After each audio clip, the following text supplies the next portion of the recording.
We are somewhat aware of the transatlantic Christian slave trade, with its history of brutality and dehumanization of African people, inspired by the doctrine of discovery, the brainchild of the Catholic Church, the one and only true church of the ancient world, with the Pope publishing this document. Dum Diversus, June the 18th, 1452. Pope Nicholas V issued the papal bull Dum Diversus, which authorized Alfonso V of Portugal to reduce any Saracens, Muslims, and pagans, and any other unbelievers to perpetual slavery. This facilitated the Portuguese slave trade from West Africa.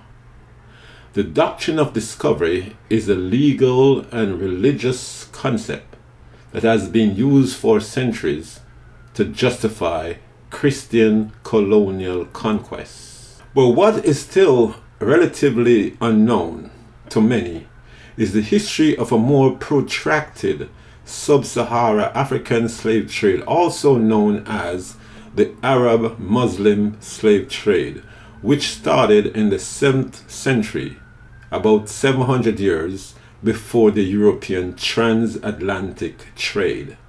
Note, what is called the Atlantic Ocean today was, before the 19th century, called the Ethiopian Ocean or Ethiopian Sea, associated with the land mass also called Ethiopia before it was renamed Africa. The practice of castrating African males is found in both Islamic and Christian slave systems, but with particular differences as relates to reasons for castrating candidates. Our main focus in this presentation is the castration tradition of African males associated with the sub-Sahara Arab-Muslim slave trade. Castration, defined: to deprive a male animal or person of testes, to block the production of sex hormones in a person by the use of hormone therapy, to deprive of vitality, strength, or effectiveness. Is castration allowed in Islam?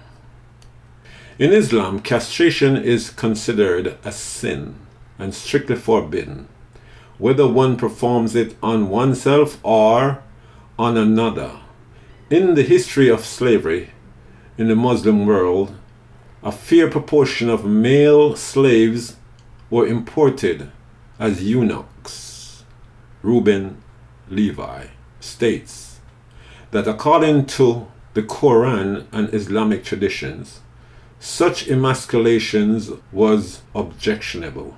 In Eunuchs and Sacred Boundaries in Islamic Society by Sean Mormon, the author's central focus is on the sacred society of eunuchs who guarded the tomb of the Prophet Muhammad in Medina for over 6 centuries, and whose last representatives still perform many of their time-honored rituals to this day.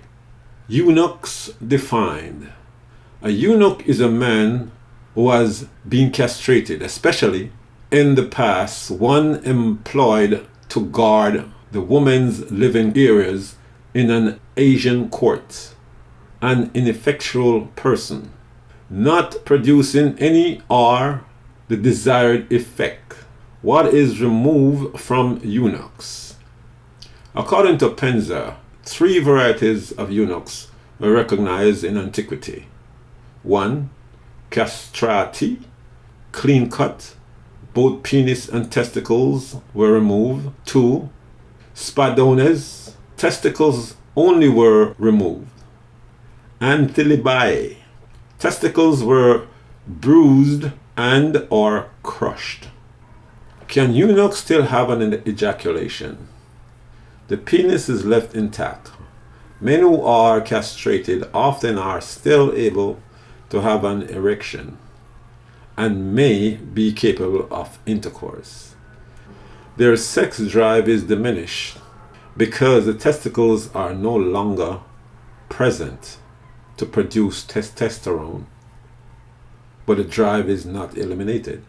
Dr. Chilo Koo Lee from Korea University said, the records said that eunuchs had some woman-like appearances, such as no mustache hair, large breasts, big hips, and thin, high-pitched voices.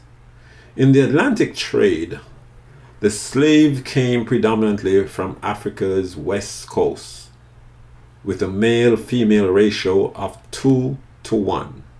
In the Arabian trade, the slaves were exclusively from the savannah and the Horn of Africa and favored females over males at a ratio of nearly 3 to 1.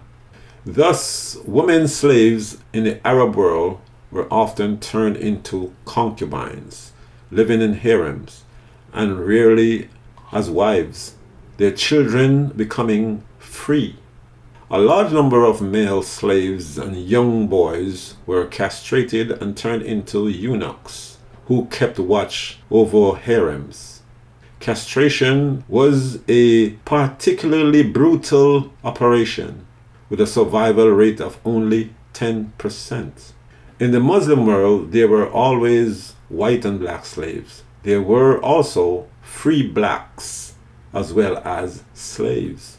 White female slaves were more expensive than black ones, and they were rarely used for rough labor and filled higher positions in domestic and administrative employment. The chapter notes that the black is missing from the positions of wealth, power, and privilege. The Arab slave trade typically dealt in the sale of castrated male slaves. Black boys between the age of 8 and 12 had their scrotum and penis completely amputated to prevent them from reproducing. About 6 out of every 10 boys bled to death during this procedure. However, the high price Arab paid for eunuchs on the slave market made the practice profitable. Some men were castrated to be eunuchs in domestic service, and the practice of neutering male slaves was not limited to only black males. The Khalifa in Baghdad at the beginning of the 10th century had 7,000 black eunuchs and 4,000 white eunuchs in his palace, writes author Ronald Seagal in his book Islam's Black Slaves, the Other Black Diaspora. In Islam, eunuchs have been used as guards of the royal harem, servants of female royalty, and sexual mates for nobles. They have also been chamberlains to kings and have served in Middle East and China. Eunuchs have been efficient governors for thousands of years and have been a special class of bureaucrats in previous caliphates. They are valued as loyal servants who can be trusted not to be sexually involved with the emperor's wives and consorts. The Ethiopian eunuchs are still the guardians of the prophet. To this day, there are still African eunuchs who protect the prophet's tomb. And while the practice stopped in the middle 20th century, the remaining eunuchs from that era reside still in Medina today and have been documented in Adel Kourashi's portrait of the Guardians exhibition. In Acts 8:26-40, the Ethiopian eunuch is a figure who is powerful yet lowly, exemplary yet unmanly. Indeed, With the story of the eunuch, Luke points to God's paradoxical power in Jesus, the suffering servant who is slaughtered and shorn, silent and subordinate. Alexander the Great and the Rise of Christianity. An honors paper for the Department of the Classics by Stephen M. Girard. The purpose of this chapter is to show how Alexander, both prophetically and politically, set the stage for a messianic expectation to form amongst the Jewish people, an expectation that would be fulfilled for some by Jesus Christ. Reports of Alexander's eunuch castrated male's lover has caused much controversy lately. Bagoas, the protagonist of Mary Renault's The Persian Boy, is the second novel in her Alexander's trilogy, first published in 1972, which portray Alexander and his years of conquest through the gaze of his Persian lover, the eunuch Bagoas. The question was asked, why did Oliver Stone show Alexander as a gay person? The point seems to be that Alexander knew no boundaries, that his sexuality was as fluid as his notion of geographical boundaries. A quote from Slate magazine. In Persia, eunuchs were often used for sexual gratification, where they were not seen as male or female, but as an alternate gender. Some were born eunuchs. This flies in the face of the claim that God made only male and female. The Quran and Hadith in Islam only allow sex with married people, and what the right hand owns are what their right hands possesses, meaning females captives or slaves. This has historically allowed men to have sex with concubines and sex slaves. Castrated men in the Persian Empire before the rise of Islam were generally slaves, but others became lovers to great men like Alexander and King Darius III, who was the former lover of the eunuch Bagoas before Alexander. According to Plutarch, philosopher, historian, after the Macedonian crossing of the Gedrosian desert, the Macedonian troops with whom Bagoas was very popular demanded that King Alexander should kiss Bagoas, and he did so. The use of eunuchs for sexual gratification was known in Arabic society and was considered a use that was appropriate to eunuchs. Since eunuchs were not considered male, there were no prohibition against it, not even in the Quran. Homosexuality in Islam by Aliyah, Jurisprudence Law. In the Old Testament, the Bible describes eunuchs as people who have been castrated, which is considered a matter of shame and offense. Yahweh's laws encourages marriage and procreation. Castration is likely associated with ritual castration practiced by pagan neighbors. However, the Bible also portrays many eunuchs, such as Higai in the story of Esther, Ashpenaz in the story of Daniel, and the eunuch who threw Jezebel from the window.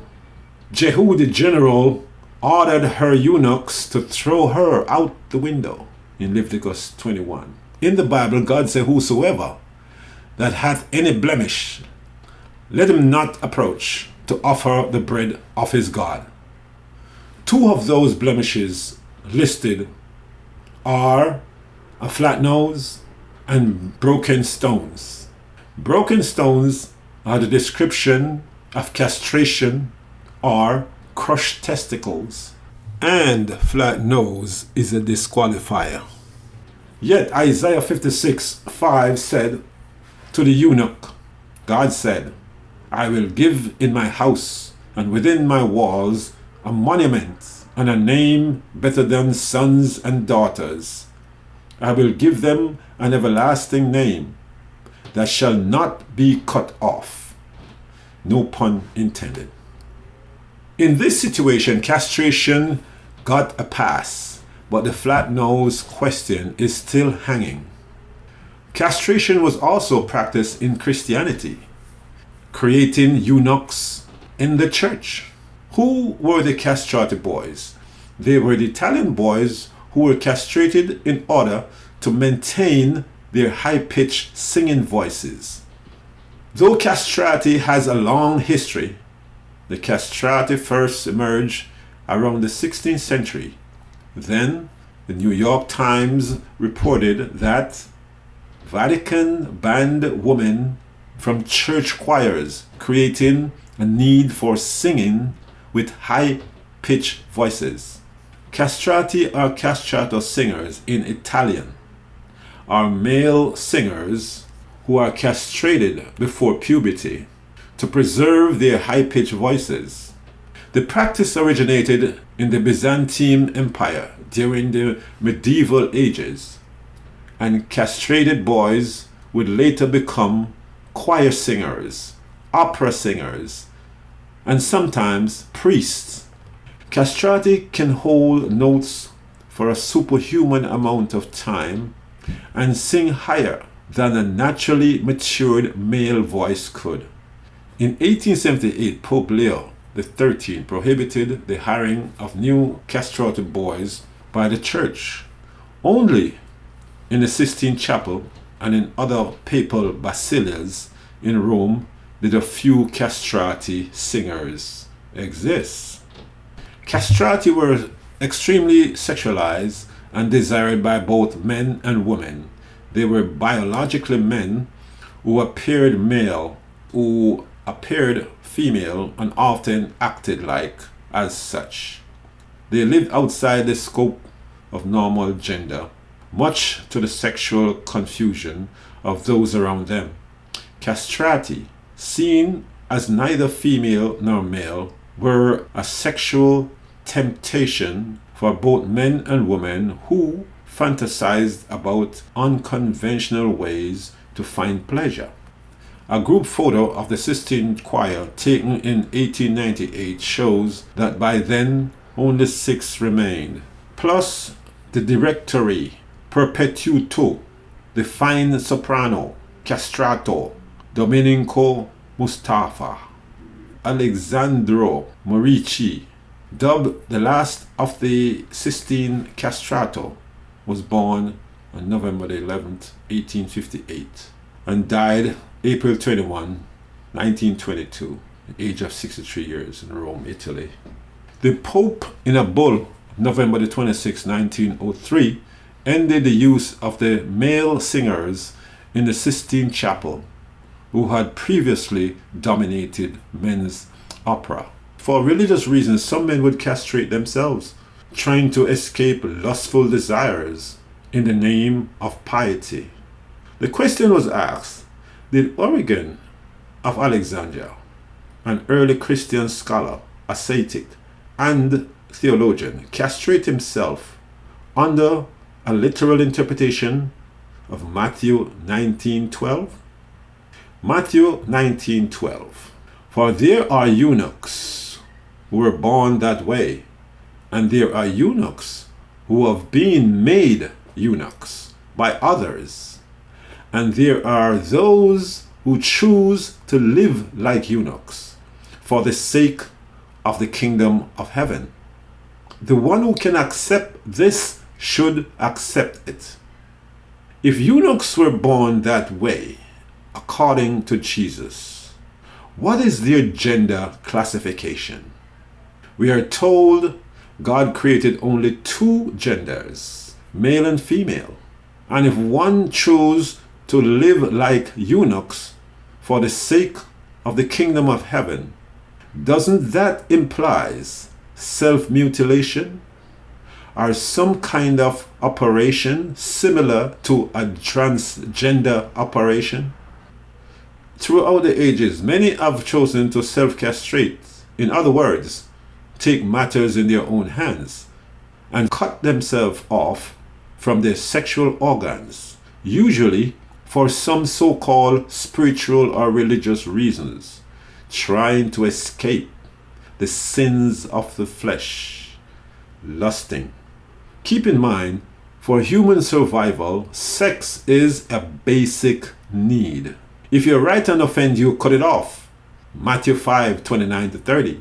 The verse continues, "For it is better that you lose one of your members than that your whole body go into hell." Evidence of that practice continues today in the case of this headline published in 2021. Benjamin castrated himself to serve God. This article appeared at Nearland.com. Mr. Terenman, who is an indigene of Tarak, LGA, resides in Goboko, said his joystick was a major stumbling block to the service of God, as it has been distracting him ceaselessly, and so he castrated himself. Eunuchs were frequently employed in imperial palaces by Muslim rulers as servants for females' royalty, as guards of the royal harem, and as sexual mates for the nobles. Some of them attained high status positions in society. An early example of such a high-ranking eunuch was Malik Kafur. In Afghanistan, we have the story published by PBS 2010 frontline documentary, The Dancing Boys of Afghanistan. The story was about the Bachabazi. Dancing boys were often castrated, according to the report. The so-called Bacha boys has a long history that predates even the name of Afghanistan, going back to the wider regions, not just what is today Afghanistan. Ancient times, when people of influence had young boys as part of their household, often castrated as eunuchs, where they would perform various functions. Bachabazi is a practice in which men, sometimes called Bachabaz, buy and keep adolescent boys, sometimes called dancing boys, for entertainment and sex. We have demonstrated that the practice of castration was prevalent in Christian and Islamic religious and secular traditions. Eunuchs resulting from castration were used as a specific rank of slaves, guards, administrators, and some becoming lovers of powerful men. In the context of African males castrated and used as eunuchs in the Islamic slave trade, their status was subjected to the long-term practice of sustained bigoted racial discrimination, traditionally carved into the history of faith-based Abrahamic beliefs, with the curse of Ham delusion, the root of generations of wickedness imposed on Aboriginal Africans. The Trans-Sahara slave trade, slaves were mainly transported across the Sahara. Most were moved from sub-Saharan Africa to North Africa to be sold to Mediterranean and Middle Eastern civilizations. A small percentage went the other direction. The journey across the Sahara could take at least from 40 to 60 days on foot in a desert. In this condition, the mortality rate is very high. Children captives suffer the greatest tragedy. Their young, fragile bodies punished by the long journey in the desert sun. The scarcity of food, rest, and shelter ravished their frail bodies, and most die before reaching destination. This is a 19th century engraving depicting an African slave trading caravan transporting black African slaves across the Sahara to North Africa. Estimates of the total number of black slaves moved from sub-Sahara Africa to the Arab world range from 6 to 10 million. And the trans-Sahara trade routes conveyed a significant number of this total. Historically, the black color is denigrated in Arab Islamic tradition and also in the Christian European traditions. Racial bigotry is evident. But one particular distinction between the Christian and Islamic slave trade is most male slaves were castrated in the Islamic trade. It is estimated that as many as 6 out of every 10 boys bled to death during this process. Even so, castrated slaves was worthwhile because eunuchs sold for high prices. Over time, the Arab slave trade shifted to concentrate more on women and young girls for sexual purposes. The practice of castration on black male slaves in the most inhumane manner altered an entire generation as these men could not reproduce. A quote from Liberty Mokomo. In 2010, Libyan leader Muammar Gaddafi apologized for Arab involvement in the African slave trade, saying, "I regret the behavior of the Arabs. They brought African children to North Africa. They made them slaves. They sold them like animals and took them as slaves and traded them in a shameful way." From the journal article, The Arab Muslim Slave Trade, David Garkonzi. Even though the slave trade was officially abolished in Tripoli in 1853, in practice it continued to this day. Headline: "It was as if we weren't humans inside the modern slave trade, trapping African migrants." The trade in human beings thrive on the road to Europe by Arian Breaker for Time magazine. Sunday Labarat, a 32-year-old male, shows the scars on his face made by a Libyan trafficker who held him captive. He now lives in a shelter in Benin City, Nigeria. Slavery may seem like a relic from the past, but according to the UN, International Labour Organization, there are more than 3 times as many people in forced servitude today as were captured and sold during the 350-year span of the transatlantic slave trade. Given that the Arab Ottoman slave trade took millions of Africans, why aren't there larger visible black communities in the Middle East? What happened to that huge population of slaves? How did they not change the genetic pool of Arab societies? The Muslim slaveholders were notable Arabs. The Arab superiority complex is expressed in the tradition of castrating African males, preventing them from mixing their seed with the Arab population and changing the mixture of the racial composition. That goal was achieved with the tradition of castrating African males, historically resulting in the present low population rate of Africans' offsprings from the millions of African slaves imported in Arab societies over centuries. The simple answer to why this can be found in the Arab Islamic tradition of castrating African males with an intent, and that intent is population regulation or birth control.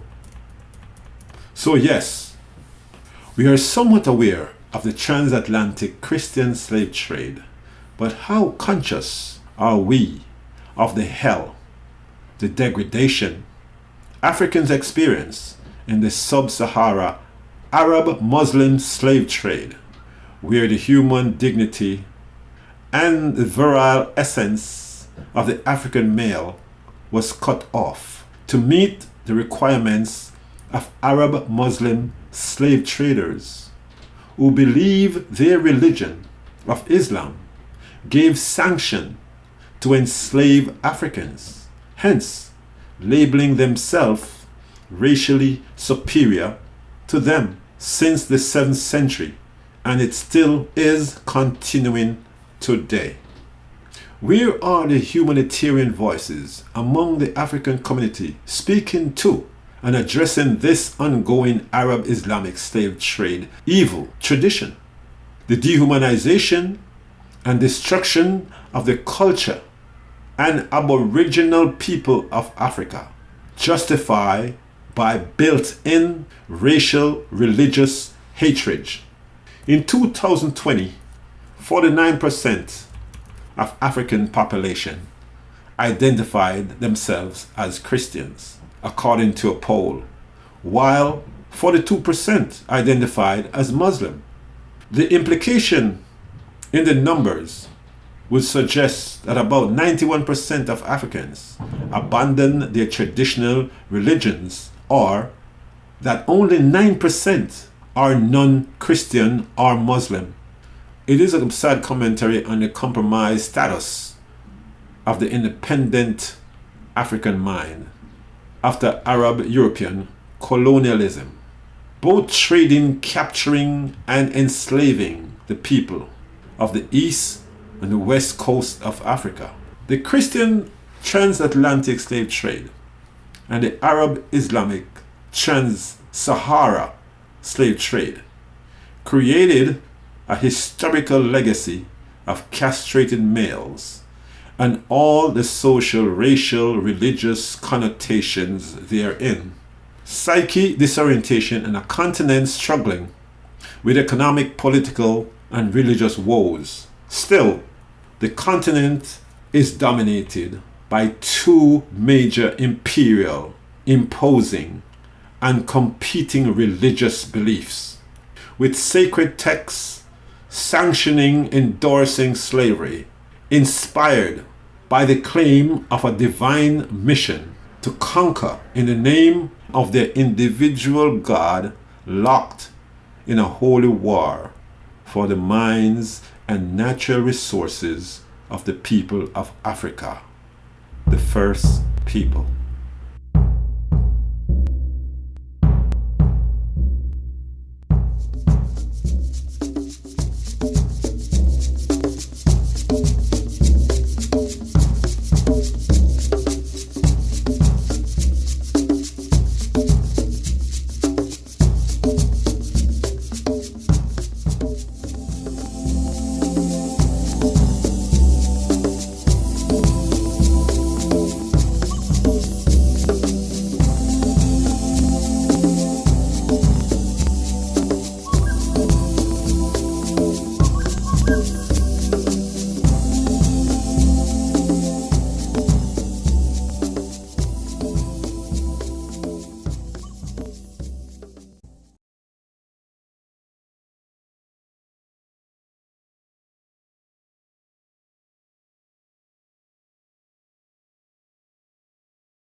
colonial